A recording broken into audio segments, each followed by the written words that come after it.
Hi everyone, Kaze here. Welcome back. We're back with chapter 9 with Ageha from the Men of Yoshiwara, Ohgiya. I'm singing and anyway, sorry. So yeah, we spent a day out with Ageha out at the flower field, and as we were sitting there, after we finally revealed to him that we actually had to lose our virginity in order to take his, he finally understood what all that was, and he was so sorry that he made us go through all that. And then I made the suggestion that we lose it together, here, now, in the flower field. So, and that's where it ended. We kissed, we had a passionate kiss, and that's where it ended. And I was like, oh my god, why? So, yeah. Anyway, we're going into chapter 9, seaside killings, so... Yeah, I don't know. Did I say seaside? Street side killings. Street side killing. Alright, let's go. Let's go. Surrounded by lush fields of grass and flower, he and I kissed, hiding our love behind the wall that nature provides. While sharing an embrace, we wished only for time to stop and prolong the memory. If only we could be swept away by the spring breeze and never to return. We could escape beyond the reach of human hands and laws. However, as the sun-scorched sky darkened in shades of red and orange, a distant bell rang. We stood, still desperately holding hands to twat the inevitable. It was time to wake from the dream. Wait, did we do it? What happened? I guess I'll find out from her side later. I don't know. Okay, continuing. I've got to go. I muttered while glancing at the tangerine sky. The immense beauty of the sunset over the fields put tears in our eyes. We left, heading towards the sturdy gates of Yoshiwara without speaking a word. Fortunately, the air around the gates was still bustling with activity. The cherry blossoms, lit by the red lanterns of the night, attracted even a larger crowd than before. Again, I mixed among the crowd and slipped through unnoticed. When we approached Ohgiya, however, there was a crowd outside. The manager and several courtesans were talking in a group. Ageha froze as a bucket of ice-cold water had been dumped on his head. Have courage. Just have courage. No worries. Just pretend nothing happened. But I'm not good at lying. I'm not good either, but we have to try. We didn't need any more worries than we were already. I took a deep breath to calm myself. So, I came to see the cherry blossoms and ran into you returning from lessons. Does that sound like a believable story? Yeah. Even so, Ageha was an apprentice and still might be punished for returning so late. But right then, that was our best option. We nodded at each other and walked straight for the brothel. Sweat slicked our skin as we neared, still holding hands. Ageha, there you are! Gakuto pushed aside the manager and came running to greet him. Thank goodness. Everyone was worried, but the murderer was still in the back of our minds. We were just about to send people out to look for you. I'm sorry. Me too. I might have held him up for too long. I butted into the conversation, interrupting the circle around Ageha. Kaze? I ran into Ageha just as I was coming to visit Yoshiwara. I told him I wanted to see the cherry blossoms before I came to Ohgiya. Well, that makes sense. It is prime season for the tree, after all. I rejoined as if sensing something was peculiar. However, from off to the side, the manager glanced at Ageha with a sharp gaze. Perhaps he suspected something. A cold sweat tickled my back. Nevertheless, I produced my best smile, forced as it were. Thank you, Ageha. It was beautiful. You're welcome. Ageha turned away from the manager sheepishly. It looked to pain him to utter even a small lie. Well, he's back. Let's get to work. Yes, sir. The season always rakes in the money. The group disbanded, slowly heading back to Ohgiya in packs. I followed after them, breathing a sigh of relief that went so well. When I pushed past the curtains and went inside, there was an owner, a rare sight at the brothel itself. Well, if it isn't Miss Kaze, it has certainly been a long time. I see you pass the tea house again. What business brings you here? He appeared friendly at first glance, but his eyes hid cunning and wile. I would have to tread carefully. One glance at Ageha and a smile naturally found its way on my face. It was time to act like an experienced woman. I wanted to come to visit my partner, Asagiri. He has shown me just how enjoyable Yoshiwara can be. We will always gladly welcome the woman of the prestigious Kitsune family. The ripe old man plastered a grin on his face.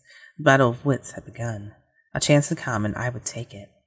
As Ohgiya valued tradition, I would go through the tea house if you insist, but today I would like to ask a special favor. I see. What might that be? I gathered all my courage and looked into his eyes. I would like to serve as Ageha's partner for his deflowering. His face instantly changed color. Meanwhile, the manager, who had been idle some distance away, stared at me dubiously. At first, Ageha hesitated as if unsure what to do. Wow, Kaze, I'm so happy. You're the best. Thank you. He ran up and threw his arms around me from behind as if we'd practiced for this. I knew better. He, like I, was trying his best to act despite the lies. We both wanted more than anything to be together. Even if I had to break the laws of the island, I wanted my first love to endure. Ageha trembled. He feared hearing the owner's response. I hugged him, hoping together our strength would be enough to hear it. I wanted to protect Ageha. My gaze went back to the owner whom I stared down. My family is esteemed enough, and I have experience as well. As far as I'm aware, there should be no problems. Was he not going to answer? Waiting was extremely painful. He finally sighed after making me wait 3 agonizing breaths. What a troublesome lady. If only you had said so early, I might have suggested visiting a different place. What do you mean by that? I will think about it, but that is all I can say for now. The owner glanced at Ageha, showing a discouraging face. This has become a hairy situation, no matter how it unfolds. He gestured to the manager to follow as he headed deeper into the brothel. They mumbled with discontent as they walked away. Later, I went into the tea house and secured some time with Asagiri. When I entered his room, Kaze! Ageha jumped on me, his face shining as bright as the sun. What are you doing here? I invited him. Asagiri showed a caring smile as he dawdled in the back of the room. Asagiri, thank you so much.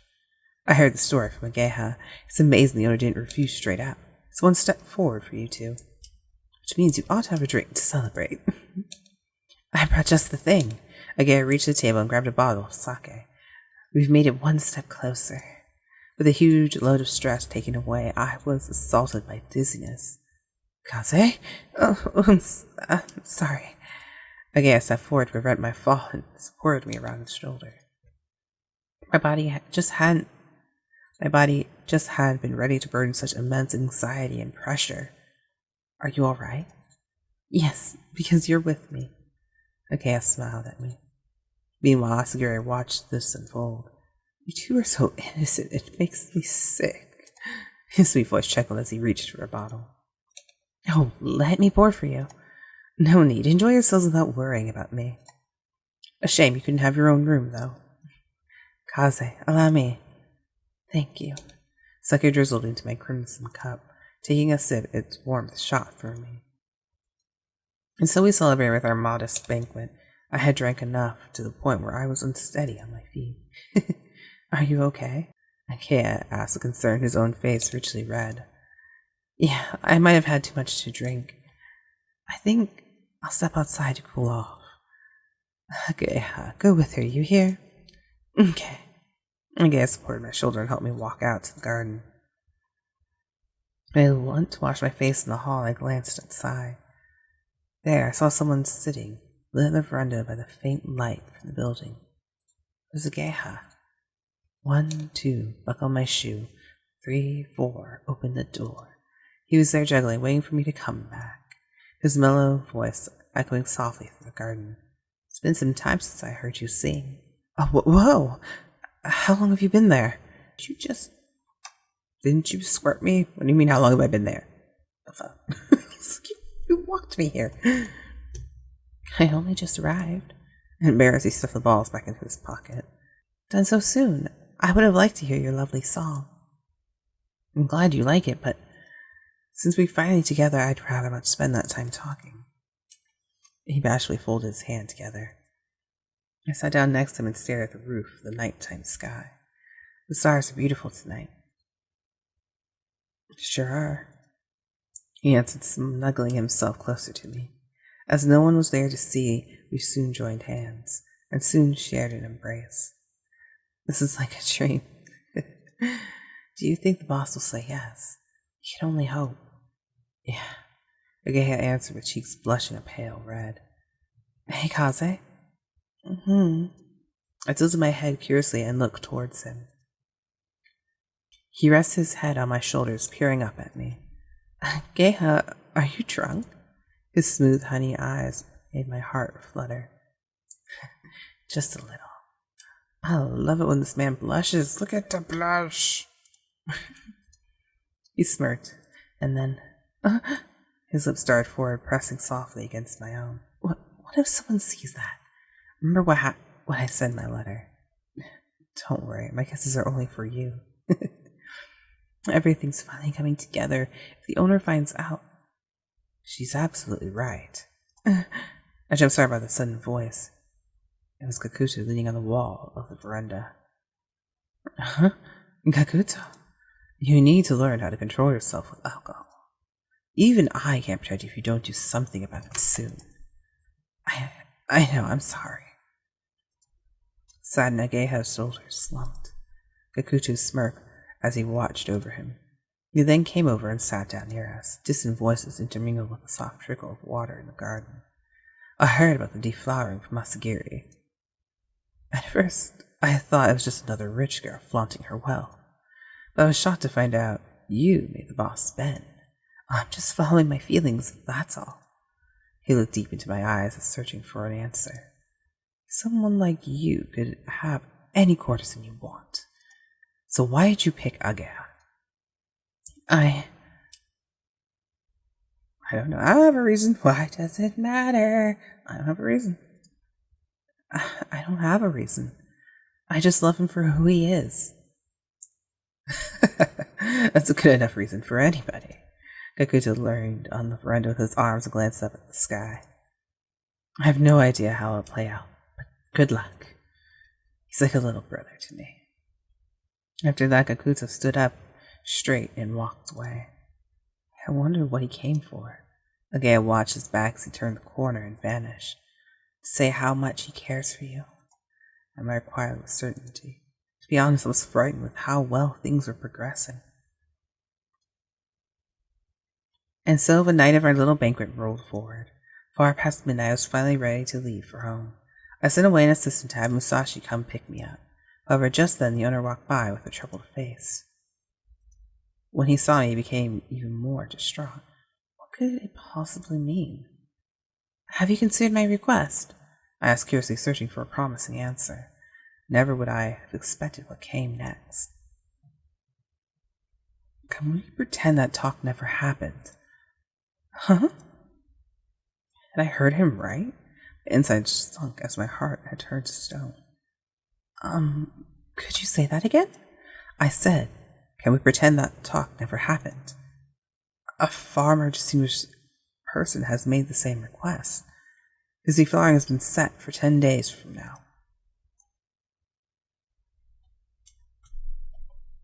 The hell? My vision went dark as the horrid truth sank in. Later that night, I hadn't the faintest idea how I managed to leave the brothel. My consciousness was somewhat placed far, far away. I slumped forward, dragging my feet like trudging through the mud. What had we worked so hard for? In the end, our dream was merely a fantasy. I looked upwards, a gaping hole drilling through my heart. I expected to see sky, but there was something else. Where am I? When I saw the towering gates of Yoshiwara, I finally knew where I was. Huh? It had become the deepest part of night. Lit by only the moon, the gates looked as ominous. Lit only by the moon, the gates took an ominous shape. What am I doing here? Musashi? My memory slowly came back to me. At least I recall something from Musashi before I left. The wind wailed, shrieking like a girl in tears. I shivered, assaulted by a surge of cold. Just then, a creepy symphony of sounds came from near a nearby alley. Footsteps came closer and closer, but in ghastly wheezing, a dark shadow came rushing towards me. Suddenly a glimmering of reflected light whipped across and pointed towards me. Who are you? Did you see? A terrified man with dreadful eyes stood before me. I feared it was the murderer who had terrorized these parts. I can't take chances. You won't make it home tonight. My voice didn't work. Even my legs would budge an inch. The man brandished his blade in the air. What could I do? Just then a flash of light burst in front of me, covering my vision. My lady, are you unhurt? Musashi! His familiar broad back shielded me. You fiend! Otome exchanged blows, their weapons clashing as they rivaled for power. The swings were so quick I could barely follow them with my eyes. However, Musashi slowly overpowered the man and forced him back. Some hero you are. The man thrust towards Musashi before leaping backwards. Get back here! In the blink of an eye, the man escaped, fleeing into the darkness. I clung to Musashi's back as he panted to catch his breath. Who was that? I don't know. My guess is the killer. The murderer. Crippling fear shook my body. I was too close. If I had come just a minute later, Musashi cringed in regret. When have you become so foolish enough to walk on your own this late? You never even let us know when you disappeared today. My lady. His voice drifted further and farther away. For some reason, my arm was burning. Strange, I thought, and raised it up to look. Huh? My sleeve was sliced right through and my wrist was covered in blood. Did I get cut? My lady! My vision quickly faded to darkness. So I'm guessing I fainted instead of blood, or since it said my wrist, did I get it accidentally sliced? As my senses became dull, Musashi's voice came more and more distant. My lady! My lady! My consciousness slipped away. I heard him desperately calling out for me, but soon even his voice faded away. No! What? Ah! Okay, we're at 82%. But what the heck? Why? This is a mean and cruel, evil joke. Okay. We'll see you guys again for chapter 10. Chapter 10, and then after that there's the ending, and we're so close to the end. I can't wait. Alright, I'll see you guys again later. If you guys liked the video, please give it a like, and if you haven't already subscribed, please subscribe to the channel for more content as well. I'll see you guys later. Bye!